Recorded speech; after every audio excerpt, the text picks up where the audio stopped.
오늘 함께 나눌 하나님의 말씀은 요한복음 17장 20절에서 23절까지입니다. 내가 비옵는 것은 이 사람들만 이함이 아니요 또 그들의 말로 말미암아 나를 믿는 사람들도 이함이니 아버지여 아버지께서 내 안에 내가 아버지 안에 있는 것 같이 그들도 다 하나가 되어 우리 안에 있게 하사 세상으로 아버지께서 나를 보내신 것을 믿게 하옵소서. 내게 주신 영광을 내가 그들에게 주었사오니 이는 우리가 하나 된 것 같이 그들도 하나가 되게 하려 함이니이다. 곧 내가 그들 안에 있고 아버지께서 내 안에 계시어 그들로 온전함을 이루어 하나가 되게 하려 함은 아버지께서 나를 보내신 것과 또 나를 사랑하신 같이 그들도 사랑하신 것을 세상으로 알게 하려 함이로소이다.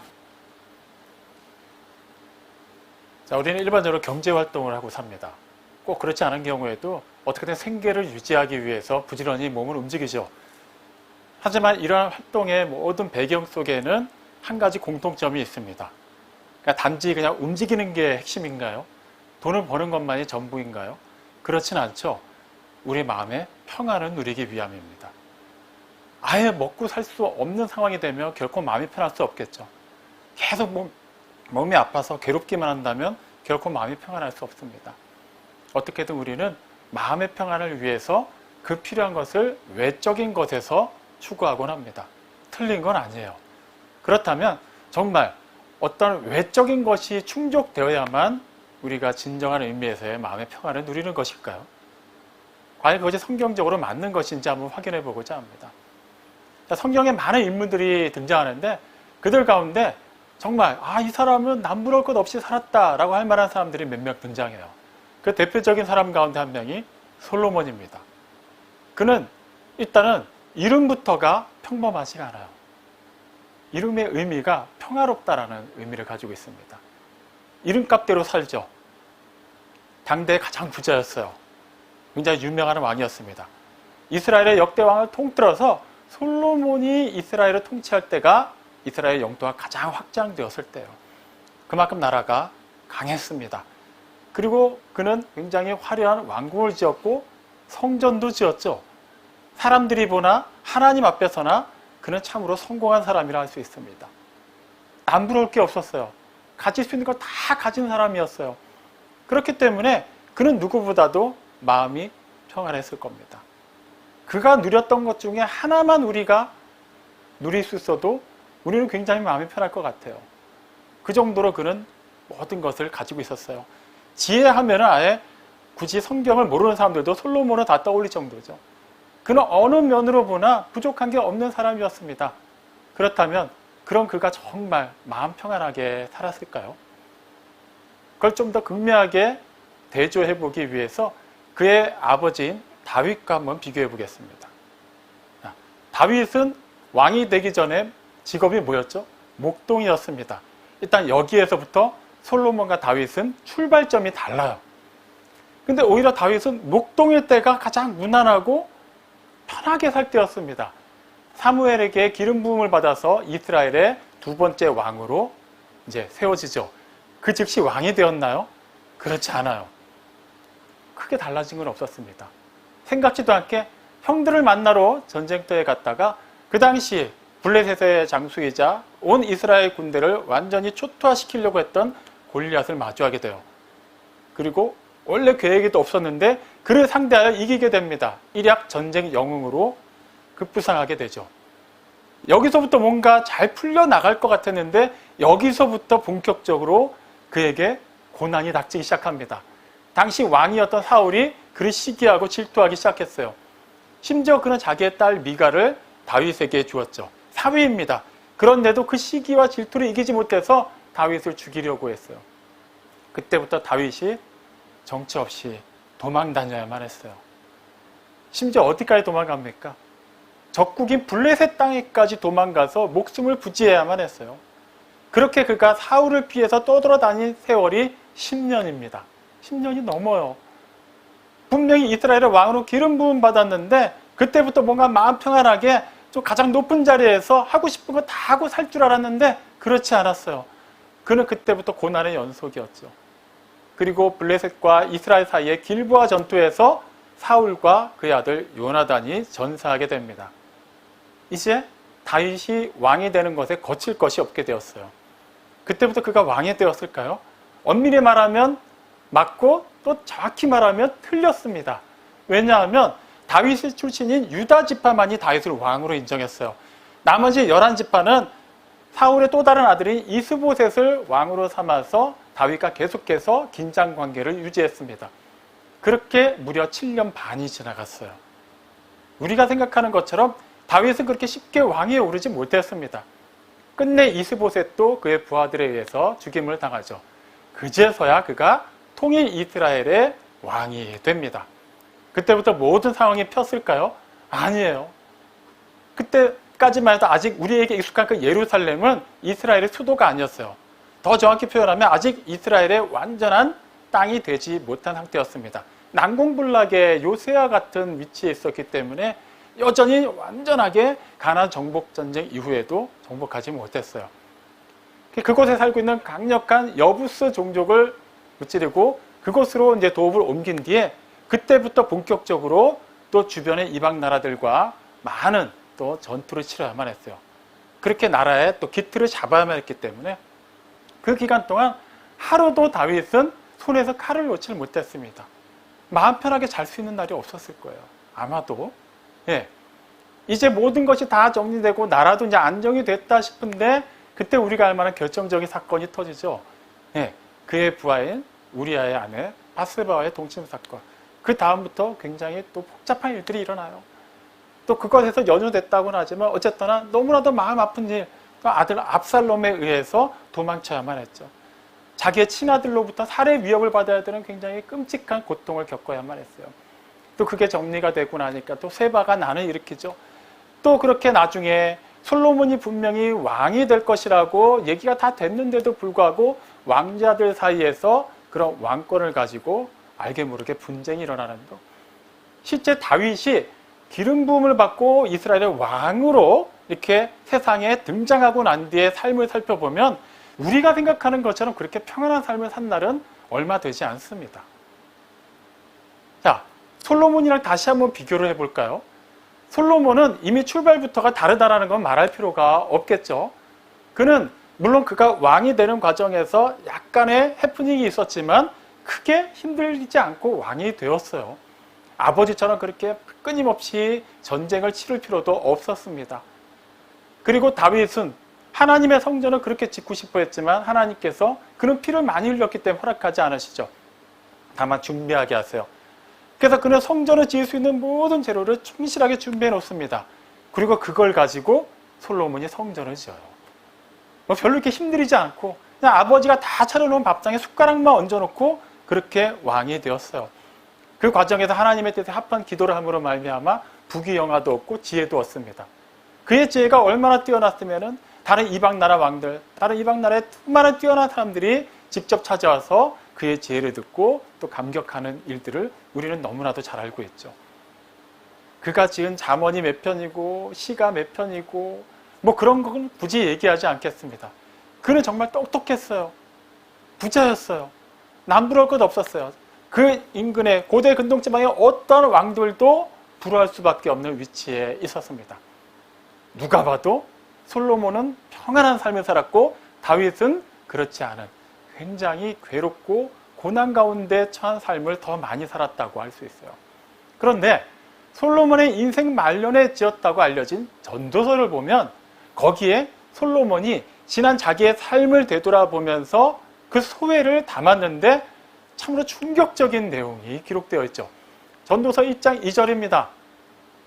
헛되고 헛되며 헛되고 헛되니 모든 것이 헛되도다. 저는 지금까지 살아오면서 누군가가 아우 다 헛되다, 부질없다라고 말하는 거를 몇 번 들어본 적은 있어요. 본 적도 있어요. 그런데 단 한 줄에 헛되다는 표현을 5번이나 넣은 경우는 전도서에서밖에 찾아보지 못해요. 들어본 적도 없어요. 도대체 얼마나 헛되길래 솔로몬이 그렇게까지 얘기할까요? 그동안 이루었던 모든 부귀영화가 순식간에 다 사라졌기 때문일까요? 욥처럼 하루아침 만에 모든 자녀를 잃고 재산을 잃고 건강이 완전히 최악의 상태로 빠졌기 때문에 그런 것일까요? 아니에요. 그때도 여전히 솔로몬은 이스라엘의 왕이었어요. 어쩌면 그가 젊을 때보다 그가 누릴 수 있는 모든 것들은 더 많아졌을지도 모릅니다. 세상적인 기준에서 말할 때 그는 평안하게 살 수밖에 없는 상황에 있었어요. 그런데 그가 자신의 삶을 되돌아보면서 모든 것이 헛되다라고 얘기해요. 도대체 그에게 무슨 일이 있었던 것일까요? 자, 그가 뭔가 우리가 생각할 만한 많은 것을 누리고 있음에도 불구하고 그 모든 것이 다 헛되다라고 얘기하는 거 보면 굉장히 엄청난 무언가가 그 안에 있던지, 반대로 정말 중요한 무언가가 없던지 둘 중에 하나겠죠. 그걸 조금 더 확실하게 확인하기 위해서 우리는 다시 다윗의 경우를 살펴보고자 합니다. 시편 4편, 다윗의 시로 알려져 있어요. 그런데 보통 여러분 시편을 보다 보면 간혹 표제가 붙은 시편들이 있어요. 예를 들면 압살롬을 피해 달아날 때, 하나님께서 사울의 손에서 그를 건져주셨을 때, 이런 식으로 표제가 붙어있는 시들은 그 내용을 볼 때 우리가 참고가 돼요. 아, 지금 그 상황에서 이렇게 썼구나. 그래서 이렇게 감사하고 그래서 이렇게 탄식하고 있구나라는 걸 알 수 있어요. 그런데 시편 4편은 다윗의 시라는 것 말고는 전혀 배경이 나와 있지 않습니다. 그렇기 때문에 우리는 다만 그 내용을 통해서 사건은 알 수 없어도 그 정황은 어느 정도 유추할 수 있어요. 초반부에 뭔가 굉장히 긴박한 내용이 기록되어 있습니다. 하나님, 나의 부르짖음에 응답해 주십시오. 나를 이 공경에서 건져 주십시오. 제발 좀 나에게 은혜를 내려주시고 나의 기도에 응답해 주십시오. 뭔가 지금 굉장히 급한 일, 굉장히 어려운 일에 빠졌어요. 하나님의 마음에 합했던 다윗이 이렇게까지 기도하는 거 보면 정말 어려운 일이라는 얘기겠죠. 그리고 2절에서 이렇게 얘기합니다. 갑자기 이제 하나님이 아니라 대상이 백성들로 바뀌어요. 백성들아. 아마 백성들아 라고 얘기하는 거 보니까 다윗이 왕일 때 어떤 일이 일어난 것, 그것을 바탕으로 쓴 것 같아요. 너희가 언제까지 내 영광을 욕되게 하겠느냐? 언제까지 너희가 헛된 것을 좋아하고 거짓된 것을 따라가려느냐? 막 탄식을 해요. 뭔가 이스라엘 백성들이 정말 하나님 뜻대로 살고자 하는 다윗을 따르지 않고 오히려 다윗을 굉장히 불명예스럽게 취급했던 것 같아요.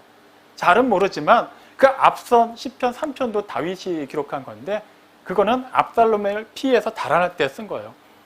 그래서 학자들은 시편 3편에 의해서 4편, 5편도 연속적으로 압살롬의 그 반역 사건의 배경을 두고 기록된 것이라고 말하기도 해요. 또 그렇게 생각하면 충분히 또 이해가 돼요. 어떻게 다윗이 왕궁을 비우고 달아나게 되었나요? 네, 이스라엘 백성들의 수많은 퍼센티지가 자기가 아니라 압살롬을 따르기 때문이에요. 이미 기울었어요. 게임은 끝난 거죠. 다윗이 왕궁에 머물 이유가 없어요. 이제 압살롬이 그 백성들을 끌고 들어오는 순간 자기도 죽을 것이기 때문에 그는 도망가야만 했죠. 그렇다고 하면 정말 그가 얼마나 지금 억울하고 얼마나 다급한 상황인지를 알 수 있어요. 설사 그 사건이 아닌 다른 일과 관련된 일이라고 해도 마찬가지예요. 이스라엘의 왕, 하나님께서 세우신 왕인데 백성들이 그를 인정하지 않아요. 그의 영광을 욕되게 하고 그의 그 참된 통치가 아니라 어떤 거짓된 무엇에 이끌려가고 있습니다. 그래서 그가 하나님께 간절히 기도하고 있어요. 자, 그 상황에서 과연 그가 밤에 편안하게 잠을 잘 수 있었을까요? 자기가 이제 어느 정도 다 이뤘다라고 생각했는데 거기서 다시 완전히 바닥으로 떨어진 그 심정에서 그가 과연 마음 편하게 하루하루 지낼 수 있었을까요? 화병이나 걸리지 않았으면 다행이겠죠. 잠을 제대로 자지 못했을 거예요. 우리 살아보니까 정말 내가 한 게 아닌데, 내가 한 말이 아닌데 누군가가 나의 말을 곡해하고 오해하고 그렇게 소문이 나고 나에 대해서 부정적인 얘기가 돈다는 걸 알게 됐을 때 여러분 그때 기분이 어땠나요? 좋지가 않죠. 생각하면 막 자다가도 벌떡벌떡 일어나는 게 우리의 솔직한 심정이에요. 다윗은 지금 그것과는 비교가 안 되는 굉장히 속상한 상황에 놓여 있습니다. 그런데 시편 4편 전체 내용 어디를 보더라도 그 상황이 역전됐다라는 내용은 찾아볼 수 없어요. 여전히 다윗은 어렵고 힘든 상황 가운데 있었어요. 근데 그 시편 4편의 마무리에 해당하는 8절에 뭐라고 기록되어 있냐면 내가 평안히 자고 눕기도 하리니 그는 그 와중에 평안하게 누울 수도 있었고 잘 수도 있었다고 얘기해요. 왜 그럴까요? 네. 나를 편히 살게 하시는 분, 나를 안전히 거하게 하시는 분은 오직 여호와 하나님이시기 때문이다라고 얘기해요. 상황 자체는 굉장히 다급한데 그냥 하나님이 나와 함께 하시니까 일단 잠이나 자자. 즉 그런 게 아니에요. 다윗의 시는 이제 여러 가지가 이제 있는데 또 그 시를 또 이렇게 그 성격에 따라서 분류를 합니다. 뭐 찬양시, 비탄시 이런 식으로 분류를 하는데 제 시편 4편은 비탄시예요. 굉장히 어떠한 일로 마음 아파하면서 탄식하면서 슬퍼하면서 쓴 시라는 거예요. 다윗의 실제 지금 상황은 지금 탄식이 우러나오는 거예요. 슬퍼할 수밖에 없어요. 현실은 그래요. 그런데 그는 그걸 솔직하게 하나님께 다 토해냅니다. 그리고 다시 정신을 차려요. 현실은 그렇지만 그럼에도 불구하고 나를 안전하게 살게 하시는 분, 나를 지켜주시는 분은 하나님이시다. 그러면서 그 앞에 7절에 다음과 같이 얘기하죠. 주께서 내 마음에 두신 기쁨. 그 기쁨은 그들의 그 수확한 곡식, 풍성한 포도주보다 더하다라고 얘기해요. 농부들이 가을철에 그 수고하고 굉장히 애썼던 것들을 다 수확할 때 그 기쁨 누가 이해할 수 있을까요? 근데 그 기쁨보다도 오히려 그렇게 뭔가 굉장히 환난 가운데 있고 마음이 괴롭고 몸이 지치는 그 상황 속에서도 오히려 하나님께서 주신 그 기쁨이 더 크다라고 말을 해요. 다윗은 그냥 막연히 어떻게 하나님이 도와주시겠지 이걸 생각해서 억지로 그냥 잠을 청한 게 아니에요. 그의 마음 안에 하나님을 모셔드리고 있었어요. 그냥 하나님의 말씀을 그냥 읽고 끝낸 것이 아니라 그 말씀이 실제 그의 안에서 살아서 움직이고 있었고 그가 그 말씀에 이끌려서 살아내고 있었던 거예요. 비록 사망의 음침한 골짜기를 내가 다닐지라도 어떤 해가 분명히 다가올지라도 그것 때문에 내가 두려워하지 않겠다라는 거야. 왜요? 내 곁에는 나의 목자가 되시는 여호와께서 계시기 때문에 지켜주시기 때문에 비록 이것이 누가 가더라도 이 길은 죽을 수밖에 없는 길이라 하더라도 나는 그것 때문에 규정되지 않겠다라는 거예요. 하나님이 함께 하시니까 어떤 어려움도 내 앞에 없을 것이다가 아니라 어떤 어려움이 있을지라도 이 길이 하나님께서 인도하시는 길이라면 반드시 이 길에도 하나님의 뜻이 있다는 것을 그는 인정했어요. 마찬가지예요. 세상에서 일어나는 일만 봤을 때는 그의 마음에는 기쁨이 있을 수가 없어요. 근데 그의 마음에는 하나님께서 두신 기쁨이 있었어요. 그가 억지로 우겨 집어넣은 것이 아니라 하나님이 주셨다라고 그는 고백합니다. 어떻게 주셨을까요? 가만히 있는데 하나님이 자동으로 넣어주셨을까요? 다윗에게만? 아니에요. 그는 끊임없이 하나님과 소통했어요. 하나님의 말씀을 묵상했어요. 하나님의 뜻을 따라 기도했고 그 뜻을 실제 삶으로 살아냈습니다. 그렇기 때문에 그의 마음이 낙심할 수밖에 없는 그 상황 속에서도 오히려 그 상황은 그가 솔로몬이 말했던 그 전도서 1장 2절 말씀을 말해도 아무 문제가 되지 않을 것 같아요. 어때고 어때며 모든 것이 어때다. 내가 이제 다 이뤄놓은 줄 아는데 내 아들에 의해서 이렇게 목숨을 부지하기 위해 도망가야만 하고 이 수치스러운 일을 당해야만 하니 이게 뭐 다 무슨 의미가 있나라고 말할 법도 한데 다윗은 그러지 않아요. 하나님께서 함께 하시니까 하나님께서 내 안에 당신의 기쁨을 두셨기 때문에 나는 이 상황 자체에 몸은 힘들고 신경은 쓰이지만 그것에 지배받지 않겠다라고 선포합니다. 솔로몬이 그 부분에서 실패했어요. 그는 외적인 거에서만큼은 누구보다도 뛰어난 사람이었어요. 자랑할 게 많았어요. 더 이상 누릴 게 없을 정도로 충만한 사람이었죠. 누가 봐도 야, 저 사람은 걱정거리가 하나도 없겠다라고 할 만한 사람이었어요. 하지만 실제 그는 그 마음에 가장 중요한 것을 상실한 사람이었습니다. 천하의 솔로몬이. 시편 14편 다윗이 기록한 시요. 1절부터 다윗이 이렇게 얘기합니다. 어리석은 자는 그 마음에 하나님이 없다 하는도다. 누가 어리석다고 얘기하나요? 하나님을 인정하지 않는 사람, 하나님을 마음에 모셔드리지 않는 사람, 입술로는 주여 주여 하는데 하나님의 뜻대로 살지 않는 사람, 하나님의 통치를 받아들이지 않는 사람, 아무리 성전에 나가서 제물을 드리고 아무리 예배당에 나와서 예배를 드린다 할지라도 실제 하나님께서 나의 삶을 온전히 주관하시도록 그분의 자리를 인정하지 않는 사람이 어리석은 자라고 얘기해요. 그런데 다윗도 몰랐어요. 그 어리석은 자가 자기 아들이 될 거라고는 몰랐어요. 아무리 솔로몬, 하나님으로부터 지혜를 받은 사람인데도 불구하고 그는 어리석은 자가 되었어요. 단 하나를 놓쳤기 때문에, 그 마음 중심에 하나님을 모셔드리지 않았기 때문에. 그는 그 당시 고대 근동지방의 왕들이 일반적으로 행하는 통치 방법대로 나라를 이끌었어요. 그가 통치할 때 나라가 가장 컸다라는 것은 의미가 뭘까요? 그만큼 군대가 많이 조직되어 있었다는 얘기예요. 문제되진 않아요. 하지만 이스라엘의 궁극적인 통치자가 누굽니까? 여호와 하나님이에요. 물론 사람인 왕이 세워졌지만 다른 나라와 다르게 그 나라는 그럼에도 불구하고 하나님이 통치자였어요. 왕은 하나님의 대리자였죠. 그렇기 때문에 그 나라는 애초부터 하나님이 주셨어요. 이스라엘 백성들이 스스로 머리를 굴리고 스스로 힘을 모아서 그 땅을 차지한 게 아니라 그들은 전혀 자격도 없이 애굽의 노예로 있었는데도 불구하고 하나님이 준비해 두셨고 하나님이 그 땅을 차지하게 하셨어요. 하나님이 이끌어 가셔야 되는 땅이에요. 그렇게 군대를 무리하게 확장할 이유가 전혀 없는 나라였어요. 근데 솔로몬은 다른 이방 나라와 똑같은 하나님의 통치가 아니라 자기가 통치하는 자기의 나라를 이끌어 가려고 했던 거예요. 그리고 그는 다른 나라 왕들처럼 중원 정책을 썼습니다. 무슨 말이냐 하면 그 국경을 마주하고 있는 다른 나라, 다른 족속의 그런 왕이나 족장들의 딸과 결혼해서 그렇게 화친을 맺는 거예요. 굳이 서로 피 흘리지 말고 그렇게 평화롭게 삽시다라고 하는 거죠. 그 당시에는 그게 적법한 과정이었고 오히려 중원을 많이 한 왕일수록 능력 있는 왕으로 인정받았어요. 그에게 무려 후궁이 700명에 첩이 300명이었어요. 엄청난 거예요.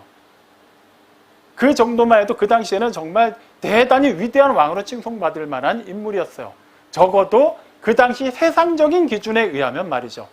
하지만 그거는 하나님의 뜻이 아니었죠. 애초에 가나안 땅을 인도하시기 전부터 이스라엘 백성들이 광야의 그 여정에 있을 때도 하나님이 미리 얘기하셨어요. 너희가 그 땅에 들어가게 되거나 결코 그 땅 이방인들과 결혼하지 말라. 왜냐하면 분명히 그들이 너희들의 마음을 돌이켜서 나에게서 너희를 등 돌리게 할 것이다. 그 무슨 일이 벌어질까요? 하나님의 백성이고 아니고는 핵심이 뭐예요? 하나님과 마주하고 있느냐, 하나님께 등을 돌리고 있느냐의 차이예요. 아무리 그들이 하나님의 선택을 받았다 할지라도 하나님께 등을 돌리고 세상을 향해 나아간다면 그들도 심판을 받습니다. 그래서 하나님께서 그렇게 강조하셨어요. 그런데 솔로몬은 단지 정치적인 이유를 앞세워서 하나님의 말씀을 누구보다도 잘 알고 있었던 그 지혜로운 사람이 세상적인 방법을 따르기 시작했어요. 그렇게 나라는 부강했죠. 평안했어요. 하지만 그의 논의는 어떻게 됩니까? 분별력이 떨어지기 시작하니까 그때부터 그 주변에 있었던 그 수많은 이방 여인들이 품에 품었던 칼을 꺼내기 시작해요. 솔로몬은 구워 삶았습니다. 그를 어떻게든 유혹했어요. 그리고 끝끝내 하나님을 향했던, 하나님만을 바랐던 솔로몬으로 하여금 우상을 섬기게 합니다.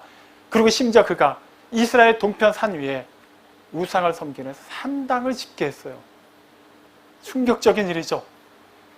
성전을 지어서 이스라엘의 신앙을 고취시켰던 솔로몬이 이제는 산당들을 지어서 우상 숭배를 장려하는 사람이 되었어요. 어떻게 사람이 이렇게 바뀔 수가 있을까요? 그 마음에 하나님을 모셔드리지 않았기 때문에요. 그때 솔로몬에 의해서 지어진 그 산당들이 남유다의 제16대 왕 요시아의 종교개혁에 이를 때까지 300년이 넘는 시간 동안 남유다의 그 신앙의 큰 걸림돌이 되었습니다. 솔로몬 사후에 나라가 두 개로 나눠지죠. 북이스라엘과 남유다. 남유다는 다윗의 혈통을 따랐어요. 그래서 한 번씩 하나님의 뜻대로 행하는 왕들이 나옵니다. 하지만 북이스라엘은 계속해서 악을 행했죠. 그 시작이 어디였나요? 네, 그들은 금송아지를 세우는 그 신전에서 하나님을 함께 우상과 겸해 섬기면서 그렇게 됐어요. 하지만 남유다는 예루살렘 성전이 있었어요. 솔로몬이 세운 성전. 언제든지 달려가서 하나님을 만날 수 있고 하나님을 예배할 수 있고 하나님의 말씀을 들을 수 있는 성전이 있었지만 그들에겐 또한 산당이 있었기 때문에 그들은 하나님과 세상 사이에서 얼마든지 선택할 수 있는 정말 그렇게 혼합적이고 전혀 진실하지 않은 그런 신앙인들이 되고 말았던 것이죠. 그 일이 너무나도 안타깝게도 솔로몬에 의해서 일어났다는 것. 하나님의 사람은 하나님에 관해서만큼은 중간이 있을 수가 없어요.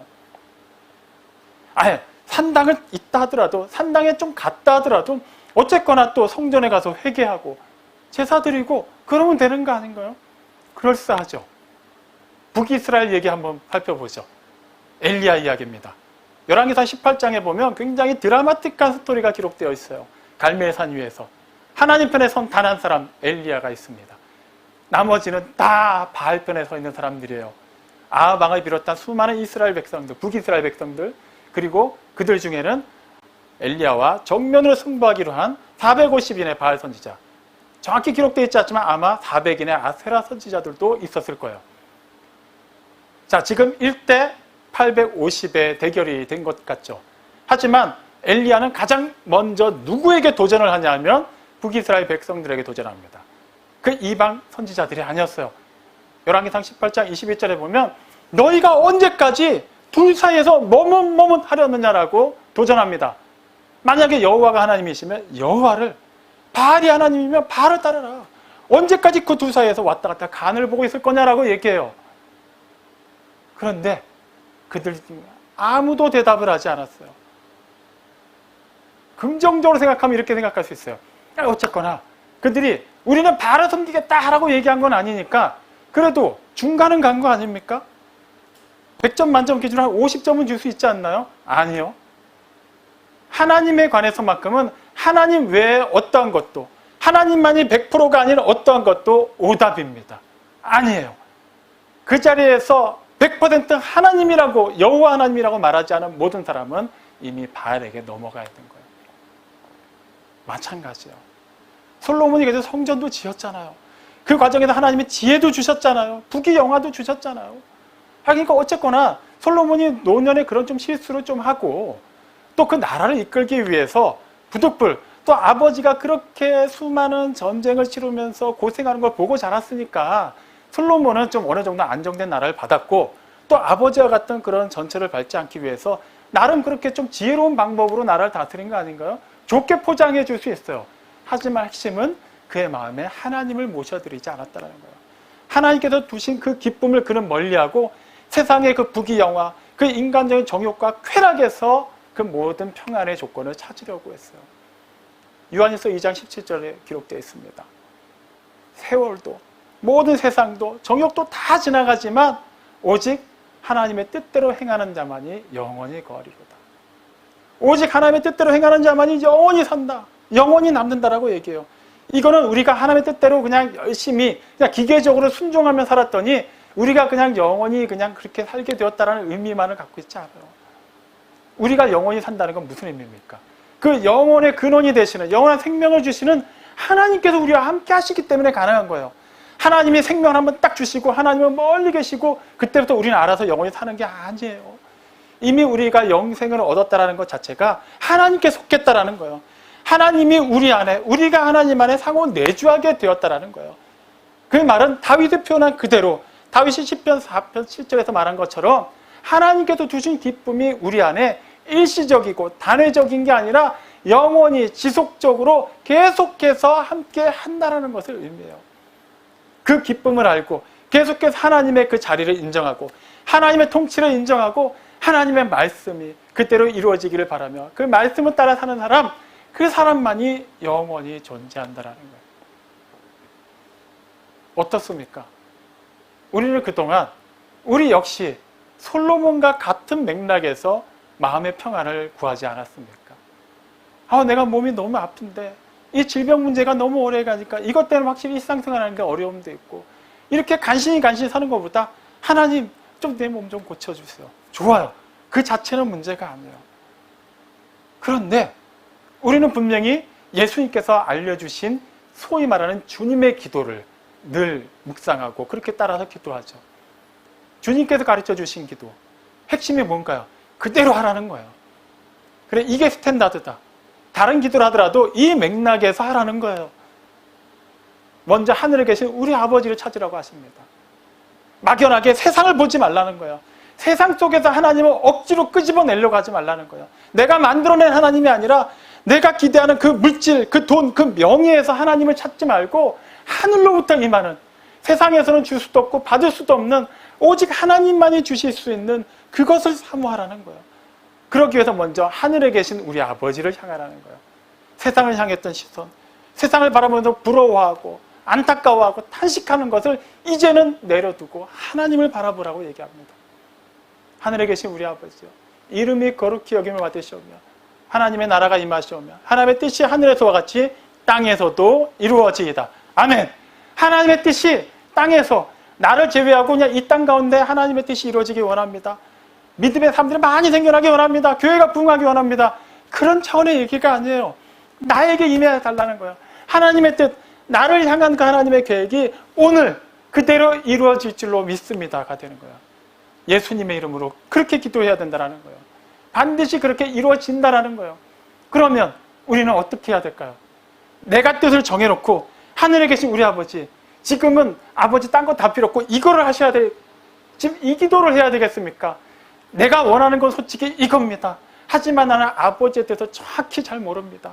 여전히 나는 땅에 속하여 살고 나의 그 죄성이 여전히 하나님을 바라보는데 많은 것을 가려버렸습니다. 하나님, 나는 솔직히 이걸 구하지만 하나님의 뜻이, 하나님 아버지께서 나를 위해서 예비하시고 이루시고자 하는 그 뜻이 이루어지길 빕니다. 그렇게 기도했다면 우리는 그 모든 것을, 그 다음 것을 하나님께 넘겨드려야 돼요. 그 수고하고 무거운 짐을 나의 방식대로 해결하고 나의 방식대로 가볍게 하고 나의 방식대로 옮기려 하지 말고 이제 들고 오라고 했으니까, 수고하고 무거운 짐진 자들아 다 내게로 오라고 했으니까 가는 거예요. 그 다음은 하나님께서 주시는 방법대로 하는 거예요. 무조건 내려놔서도 안 돼요. 하나님께서 무조건 내려놓으라고 말씀하시기 전까지는 우리는 일단 들고 가는 거예요. 내려놓으라고 하는데도 아유, 오라고 하신 것만도 어딘데 이건 내가 들고 갈게요. 그럴 필요도 없는 거예요. 계속해서 하나님의 말씀을 주야로 묵상하라고. 이미 우리가 시편 1편을 통해서 그렇게 많이 살펴봤죠. 누가 복 있는 사람이라고요. 네. 하나님의 말씀을 주야로 묵상하는 자. 그게 단지 그냥 아침 저녁으로 매일 말씀만 읽으라는 얘기인가요? 그럼 어떻게 살까요? 일도 해야 되고 먹기도 해야 되고 사람들과 교제도 해야 되는데, 그 말씀을 묵상하고 그 묵상한 말씀 안에서 인격적으로 하나님을 만나고 그 만난 하나님이 오늘의 나의 삶을 이끌어 가시도록 그분의 자리를 인정해 드리는 거예요. 그게 주야로 묵상하는 삶이에요. 그 말씀이 주야로 우리 삶에서 사라지는 삶이 되는 것입니다. 다윗은 그런 삶을 살았어요. 사울에게 쫓기면서도 언제 나 왕자리에 올려줄 거예요? 그는 탄식하지 않았어요. 그 상황 힘든 것을 그대로 얘기했어요. 어떨 때는 나를 괴롭히는 저 원수도 혼 좀 내주세요. 막 그렇게 때려 쓰기도 합니다. 솔직하게 다 내려놓은 거예요. 하나님 앞에. 하나님, 내 솔직한 심정이 지금 이렇습니다. 원래 체면상 뭔가 굉장히 믿음이 있는 것처럼 기도도 해야 되는데 그렇지가 않아요. 나 지금 저 원수 때문에 너무 괴로워요. 쟤 좀 죽었으면 좋겠어요. 그런 걸 솔직하게 다 얘기해요. 그리고 그 모든 판단을 하나님께 맡깁니다. 그렇게 안 해주시면 안 돼요가 아니에요. 나는 솔직히 그런 심정인데 하나님 그렇게 되길, 하나님의 뜻이 이루어지길 바랍니다. 예수님이 그렇게 본을 보여주셨죠. 사람의 몸을 입고서 그분도 그 십자가 고난뿐만 아니라 그 위에서 한 번도 분리된 적이 없었던 성부 하나님과 완전하게 분리되고 늘 사랑의 눈빛으로 마주했던 그 하나님으로부터 진노와 저주의 눈빛을 받아야만 하는 그 시간을 앞에 두고 그분도 괴로워 견딜 수가 없었어요. 하실 수만 있다면 이 잔을 옮겨주십시오. 하지만 나의 뜻대로 하지 마시고 아버지의 뜻대로 하십시오. 굳이 그걸 속으로 기도하셨어도 됐는데 왜 육성으로 기도하셨고 왜 그것을 제자들로 하여금 복음서에 기록하게 하셨을까요? 나를 따르라고 말씀하셨기 때문이에요. 십자가를 지고 따르는 삶이 바로 그런 삶이라는 거예요. 우리는 십자가를 진다는 것을 그냥 어느 정도 정해진 기간, 정해진 방법대로만 하고 나면 그 다음 모든 것은 만사 형통되는 것이라고 생각해요. 그래, 요 기간만 한번 참아보자. 그래, 요번만 내가 아끼자고 한번 헌금해보자. 내가 이번만 성경일독 한번 해보자. 이번만 작정기도 한번 해보자. 그러고 안 되기만 해봐라. 이게 아니라는 거예요. 내가 무엇을 작정했는지와 상관없이 하나님께서 나를 위해서 무엇을 작정하셨는지가 중요하다는 거예요. 하나님께서 나를 위해서 무엇을 예비하셨는지가 핵심인 것이지, 내가 그것과 상관없이 이 길 있는데 내가 봤을 때 이 길이 좋습니다가 핵심이 되어서는 안 된다는 거예요. 솔로몬이 그 부분에서 놓쳤기 때문에 그는 인생 말년에 그렇게 비참한 고백을 할 수밖에 없었어요. 우리는 어떻습니까? 다윗은 좀 믿음의 사람이니까 그럴 수 있잖아요. 우리한테 그와 똑같은 수준으로 요구하지 마세요. 과연 그럴까요? 예수님께서 제자들에게 요한복음 14장 27절에도 분명히 약속하셨어요. 내 평안은 너희에게 끼치노니 나의 평안은 너희에게 주노라. 줄까? 줬으면 좋겠다? 아니요. 주노라. 그리고 실제 주셨어요. 근데 그 평안에 대해서 부연 설명을 하십니다. 나의 평안은 세상에 주는 것과 같지 않다. 세상에서는 이것도 채워지고 이것도 채워져야 평안할 것 같습니다라고 얘기하는데 내 평안은 그런 개념이 아니다. 비록 이것이 없어도 생각지도 못했던 이것이 더 많이 생겨도 어떤 상황에 놓이더라도 그것으로부터 얻을 수 있는 평안이 아니라는 거예요. 그러면서 뭐라고 얘기하십니까? 너희는 마음에 근심하지도 말고 두려워하지도 말라. 할 수만 있으면 근심하지 말아라가 아니에요. 명령을 하십니다. 조건이 뭐예요? 네, 내 평안은 너희에게 좋기 때문이에요. 실제 그 일이 어떻게 이루어졌나요? 오순절날. 그때까지도 제자들은 조마조마했어요. 예수님이 분명히 부활하셨고 승천하신 것을 봤음에도 불구하고 실제 육신으로서 더 이상 예수님이 존재하지 않으시죠. 예수님을 죽였던 그 종교 지도자들, 로마 당국자들은 여전히 살기등등한 기세를 가지고 이젠 제자들도 죽이려고 합니다. 불안했어요. 그들이 모여 기도할 때 성령님이 임하시죠. 예수님께서 약속하셨던 또 다른 보혜사가 임하셨어요. 첫 번째 보혜사이신 예수님이 가셨지만 또 다른 보혜사께서 영으로 그들 가운데 임하셨어요. 이제는 육으로 좀 한계를 가지고 떨어져 있을 수 있는 그런 관계가 아니라 영원히 떠나지 않게 그들 가운데 그들 각 사람 안에 성전 삼아서 거하셨어요. 그러자 어떻게 됩니까? 그 전까지 두려움 가운데 있었던 그들이 담대하게 복음을 전하기 시작해요. 상황은 더 악화됐어요. 그들을 향한 박해와 순교의 수위는 계속 높아져 갔습니다. 그런데 그들은 굴하지 않았어요. 어떻게 그게 가능했죠? 그들 안에 두신 하나님의 기쁨이 있었기 때문이에요. 예수님께서 말씀하신 그 평안을 예수님의 그 전 존재로 임하셨기 때문이에요. 평강의 왕이 직접 그들 가운데 임하셨어요. 그건 제자들 얘기잖아요. 2000년 전 얘기잖아요. 아니요. 우리가 오늘 본문에서 예수님의 기도를 통해 분명히 확인했죠. 요한복음 17장 22절에서 예수님이 말씀하셨어요. 기도하셨어요. 내게 주신 영광을 그들에게 주었습니다. 우리에게 주셨다고 분명히 단언하셨어요. 지금 우리 안에 하나님의 영광, 빛이신 하나님, 그분의 전 존재가 임하여 계시다라는 거예요. 그 말은 무슨 의미일까요? 기쁨만을 조금 주셨다는 게 아니라 그 기쁨의 근원이 되시고 평안의 근원이 되시는 하나님이 우리의 전부가 되어주셨다는 거예요. 그리고 우리에게 말씀하십니다. 너희가 세상에서는 환난을 당하라. 담대하라. 내가 세상을 이겨온다. 세상에선 너희가 미움을 받을 것이지만, 세상에선 너희가 어떤 불시험을 당할 것이지만 이상하게 여기지 마라. 당연한 일이다. 마땅히 일어나야만 한다. 세상은 나를 받아들이지 않고 나를 미워하기 때문에 당연히 너희를 미워할 것이다. 하지만 몸은 죽여도 몸과 더불어 영혼을 능히 죽이지 못하는 세상을 두려워하지 말라고 분명히 말씀하셨어요. 그러면서 우리에게 무조건 억지로 두려움만 갖지 말라고 얘기하시지 않았어요. 평안으로 임하셨어요. 무슨 말이에요? 아무리 힘든 일이 우리 앞에 다가온다 하더라도, 지금까지 계속해서 나를 힘들게 했던 그 고난이 아직 가시지 않았다 하더라도 그 일도 하나님께서 우리 안에 내주해 계시고 우리가 하나님 말씀 안에 온전히 거하고 있는 가운데 일어나는 일이라면 그것 또한 하나님의 역사라는 거예요. 하나님의 복이라는 거예요. 받아들이십시오. 울어야 된다면 우십시오. 억지로 막 그냥 아무렇지도 않은 척 할 필요 없어요. 답답하다면 외치시기 바랍니다. 하나님께서 역사하세요. 그 다음은 하나님의 영역이에요. 맡겨드리고 우리는 우리가 해야 될 일을 하면 됩니다. 뭡니까? 그 평안을 누리는 거예요. 비록 몸이 아프더라도, 그럼에도 불구하고 오늘 나에게 호흡을 주셨다면 하나님께서 오늘이라는 시간을 통해 나를 통해서 하시고자 하는 그 일이 있기 때문에 하나님의 뜻이 하늘에서 같이 땅에서도 오늘 이 시간 이곳에 내 안에 우리 안에서도 이루어질 줄로 믿습니다. 여러분이 할 수 있는 최선을 다해서 평안을 누리십시오. 그것을 나누시기 바랍니다. 그렇게 할 때 우리는 진실로 하나님의 사람으로 하나님의 기쁨이 되고 하나님께서 말씀하신, 하나님께서 약속하신 그 복을 충만하게 누리는 자가 될 것입니다. 그렇게 세상에서 하나님께서 맡겨주신 바 소금과 빛의 역할을 이렇게 담대하게 능력 있게 증거하고 그렇게 하나님의 영광을 나타내는 우리 모두가 되기를 주님의 이름으로 축원합니다. 아멘.